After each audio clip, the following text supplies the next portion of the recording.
History Through Fiction, the podcast. I'm your host, Colin Mustful, and today I am thrilled to be joined by Hilary Coyne, author of An End of Troubles, winner of the History Through Fiction short story contest.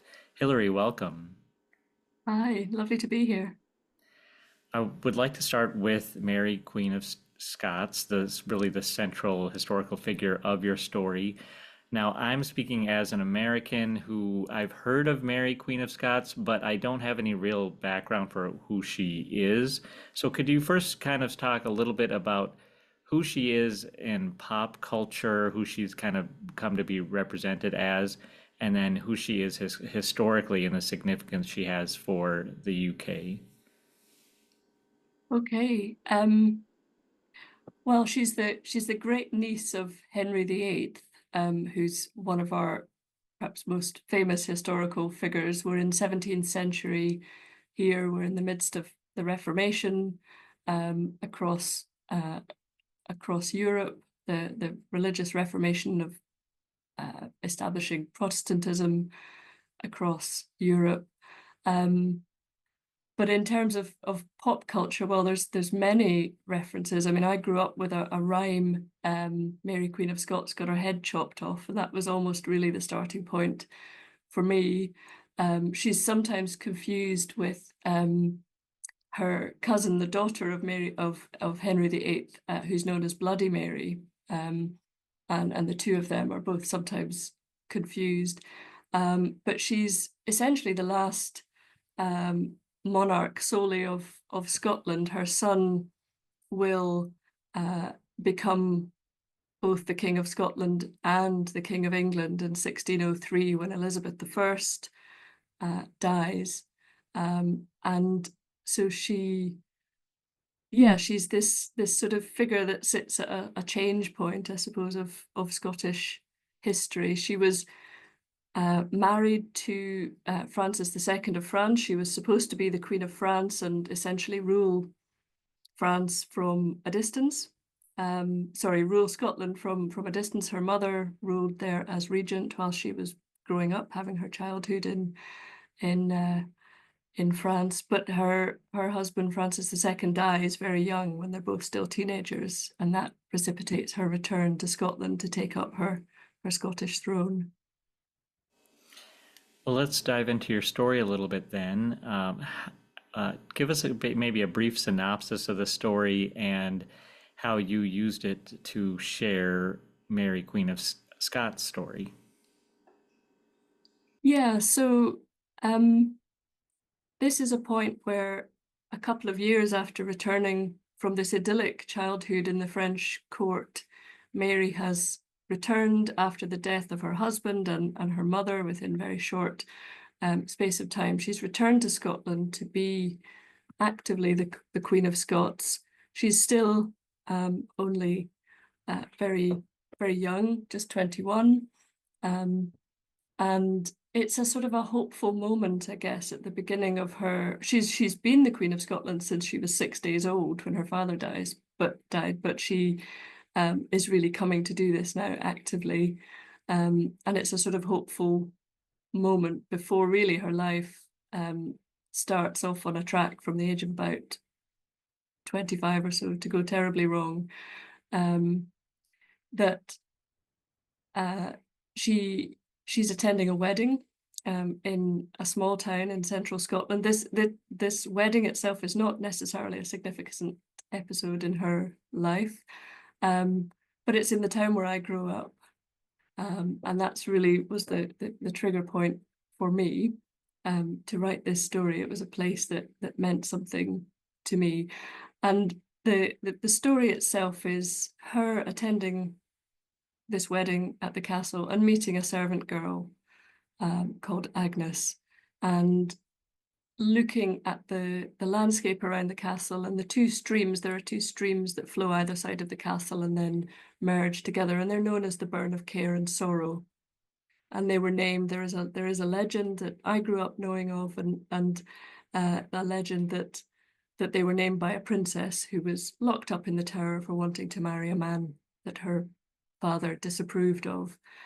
And these legends, and also the fact that John Knox, who was the lead Protestant reformer in Scotland at that time, had visited the castle and had preached from an outcrop by the castle, really formed the context for a conversation between the Queen and Agnes about what her future might look like. And I've, in the story, have imagined that she may be having a sense of a foreshadowing of what her future might hold and the cares and sorrows that it might hold, and the tensions in terms of the power struggles within Scotland, what that might look like, that then ultimately lead to her imprisonment and her execution at the age of 44. You mentioned Agnes, the servant girl, who really is essentially the main character of your story. Tell us a little bit about the craft here of fiction, because so far we've talked a lot about the history, but this is technically a fictional story. So why did how did you come up with Agnes, and how did you use her in order to share this history through fiction? Yeah, so you're right. Agnes is entirely fictionalized. She's uh, a character that I have created, and I suppose um, we tend to sort of elevate these historical figures. Mary Queen of Scots is well known in Scotland. Most of us will know something of her. And we tend to elevate them, and we see portraits and think of them in terms of motifs and great acts or the execution. And there was something for me about wanting through this story to just explore a more ordinary human side of the character of Mary Queen of Scots, and therefore having a very ordinary local domestic servant um, as an interlocutor for those conversations, but who could also stand outside of the nobility and the power struggles and the people that write history, and just ask the questions and look at the Queen through her own ordinary lens, but who was part of the society of the time, the community of the time, and could experience that. And I suppose, if I'm honest, there's probably a little bit of me in Agnes. She's living in a village where I grew up, where I was a young girl who doesn't know at that stage very much about the Queen, but who experiences her first as a young girl, knows a little of her, and then as the story goes on, we leap forward 20 or so more years, and she has learned more of life and looks again at that conversation and looks back and experiences um, the her feelings about the Queen through a slightly different lens as an adult. And I suppose I've been on a sort of a similar journey in terms of my relationship with thinking about Mary Queen of Scots. Tell us about the title and End of Troubles. What is the significance of the title? You kind of hinted at it already, but if you could explain it in a little more detail. Yeah, so the particular line itself comes from, so it's customary in those days when someone was being executed. Obviously there's an executioner. I mean, this is brutal stuff. It's a man with an axe or a sword, and it was customary to ask for the executioner's forgiveness, um, or to grant, for him to ask for forgiveness, and then for that to be granted by the person who was about to die. And she did that, and said, and I hope that this shall bring an end to all my troubles, because she had spent the previous 19 years in captivity in different places in England. She had some 20 years before been forced to abdicate.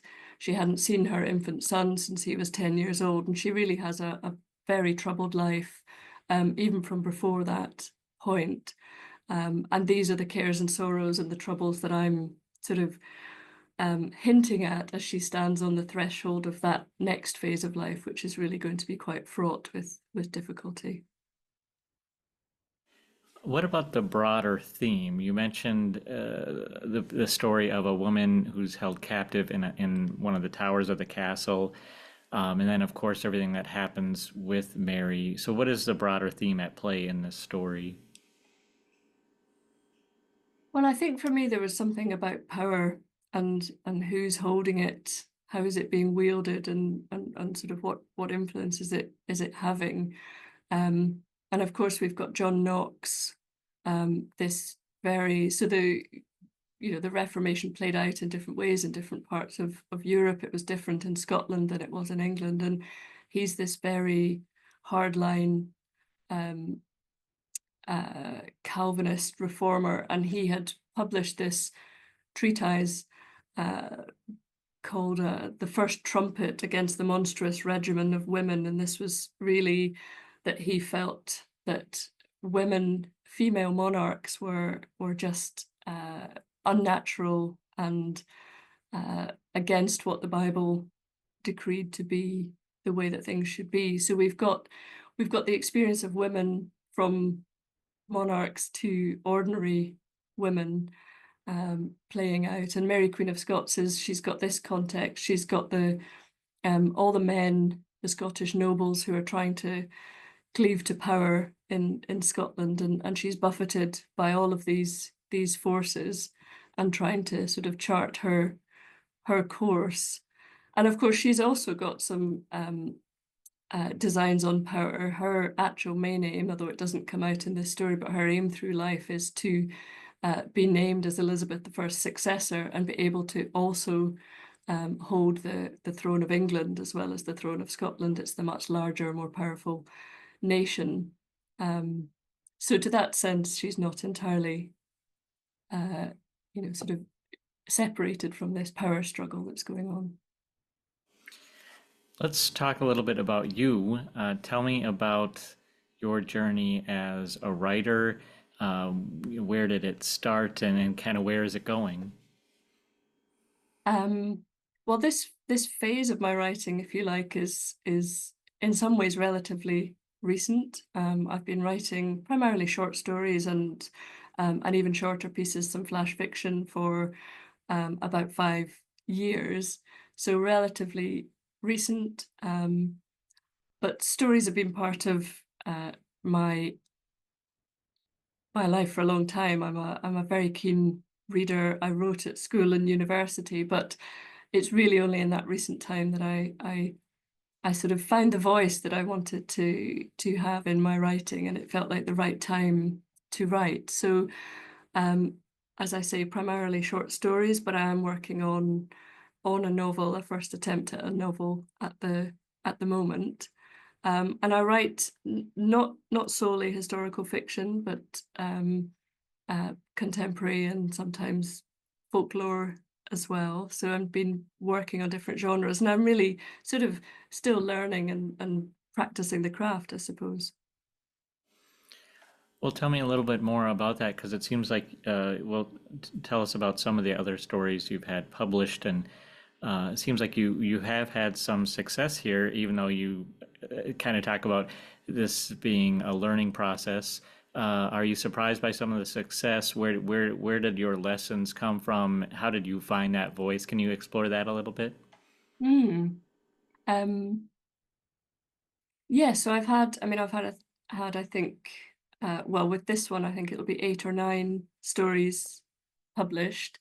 Um, and I was very surprised the first time. So it was wonderful. It's a great endorsement, of something that you're doing initially for yourself and for your friends.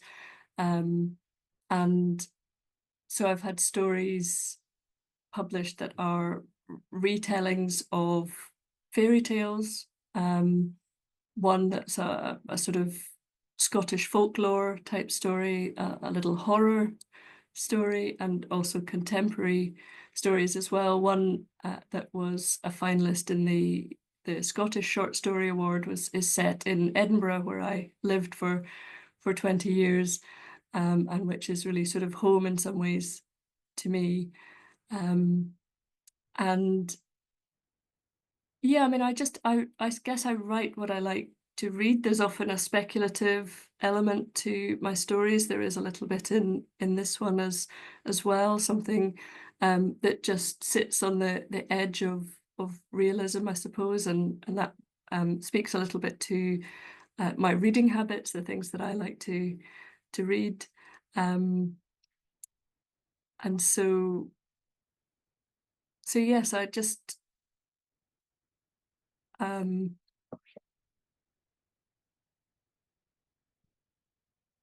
trying out different things, I guess. But Mary Queen of Scots has captured my imagination recently, and I have a few other stories sort of sitting in draft around her. I write various things, but I keep going back to her at the moment for some reason. Well, you mentioned you're working on a novel. I read that it's about the ancient yew tree. So Mm. what is that? Tell us a little bit more about the novel that you're writing. Yeah, well, it's quite early days, but it will be set both in present day Oxford and in 19th century Oxford. And my protagonist finds she makes a discovery inside this ancient yew trees. Yew trees are known for hollowing out. They're very hard to date, and they sort of hollow out their center and grow round, and reroot themselves. And I thought this was an interesting motif to explore about uh, sort of time and connections. And so she makes a discovery inside this ancient yew tree, and as she investigates the mystery associated with that, she finds her own story is connected in, and she has to sort of reevaluate who she is and what she's doing as she does that. So it will have twin tracks of present day narrative and 19th century narrative as well. Well, I don't want to leave our interview without asking about Castle Gloom. Is that how do you is that right? Yeah, Um, Tell me about the castle. Can you still visit it? What was its significance at the time when the story is written? Tell me a little bit about the castle. sure. So it was originally officially called Castle Gloom, and was known as that for a long time. And then it was renamed Castle Campbell, which is the name that it still has today. And it became some 100 years before this story, I think. It became the lowland seat of the Earls of Argyll, which is a place sort of further north in Scotland. So we're in central Scotland here, and there are hills, but they're not quite the Highlands. They're relatively lowish, rolling hills. And but it's very close to some quite significant places. Stirling Castle was the main royal seat at the time. So it's a smallish castle, and yes, you can still visit. It's largely a ruin, and it's at the top of a very beautiful glen, which is what we would call um, the cleft, if you like, where a river has cut down through rock, and so you're walking up a very leafy, quite dark, damp glen path up to the castle, and then you get these views out over the river plain below you. And so it was the seat of one of the main earls, the Earl of Argyll, or uh, who were one of the main lords of Scotland at the time, of the big significant families. And so hence its sort of importance, and how they were able to invite Mary Queen of Scots to attend a wedding there. Well, it sounds lovely. I'd love to visit someday. Recommend it. Well, Hilary, congratulations again on your story and End of Troubles, the winner of our short story contest. Thank you so much for your contribution. It's been wonderful talking to you. I'm so glad to hear more about the background of this story. Thank you to you as well, and all of the team involved. I'm very